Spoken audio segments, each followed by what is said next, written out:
Bharatiya Janata party की प्राथमिकता पर प्रारंभ से रहे हैं। किसान का बेटा मुख्यमंत्री है और अभी अभी 10,000 किए हैं, 4,000 बढ़ा के किसान के लिए। वो तो किसी घोषणा पत्र और संकल्प पत्र में नहीं। संकल्प पत्र की बात वो ज़्यादा करते हैं जो लिखते तो हैं पर करते नहीं हैं। लिखित में जो झूठ बोलती है कांग्रेस पार्टी, ऐसा भाजपा नहीं करती। हम जो कहते हैं सो करते हैं। सर, कमलनाथ जी कह रहे हैं कि दोनों हाथ में नारियल लेके चल रहे हैं इस समय। पूजा सामग्री देख के आसुरी शक्तियां शास्त्रों में लिखा है घबराती हैं, और हम उनकी तरह नहीं हैं जो एक हाथ में ट्रांसफर पोस्टिंग का फरमान, दूसरे दिल में जैकलीन और सलमान। हम वैसे नहीं हैं। हम भारतीय संस्कृति के पूजक हैं, उपासक हैं, और इसलिए जो कहा है सो किया है। मध्य प्रदेश के अंदर शासकीय मंडियां मॉडल 1 के विरोध के अंदर बंद है, कर्मचारी हड़ताल के ऊपर है। जो बड़े बड़े ढिंडोरे पीटने वाली सरकार थी कि कहीं ना कहीं जो स्थितियां रहेगी कि किसान को बाजार के अंदर एमएसपी से ज़्यादा भाव मिलेगा।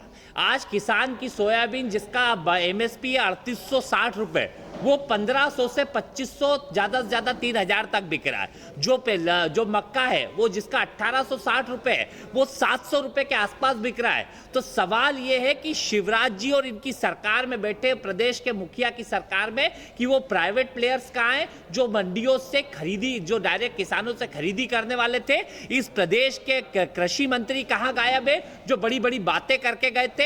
ये देश के अंदर जो काले कानून लाए गए हैं उसका एक नमूना मध्य प्रदेश के अंदर है, और किसान का शोषण करके, मंडी कर्मचारियों का शोषण करके, इस छोटे व्यापारियों का शोषण करके चंद चुनिंदा उद्योगपतियों के लिए देश की सरकार और प्रदेश सरकार काम कर रही है। हमारा आग्रह है सरकार से कि मंडियों की हड़ताल खत्म करवाए, जो किसान को नुकसान हो रहा है उसकी भरपाई करवाए। और अभी तक ना तो आरबीसी 6.4 के तहत मुआवजा दिया है, ना किसानों को भाव मिल रहा है। किसान भी सरकार के अंदर प्रताड़ित है और किसान को परेशान करने के लिए सरकार लगातार काम कर रही है। और सिर्फ ध्येय इनका उपचुनाव पे है कि किसानों के नाम का पैसा उद्योगपतियों से लेके कैसे उपचुनाव में लगाया जाए और विधायक खरीदी में लगाया जाए।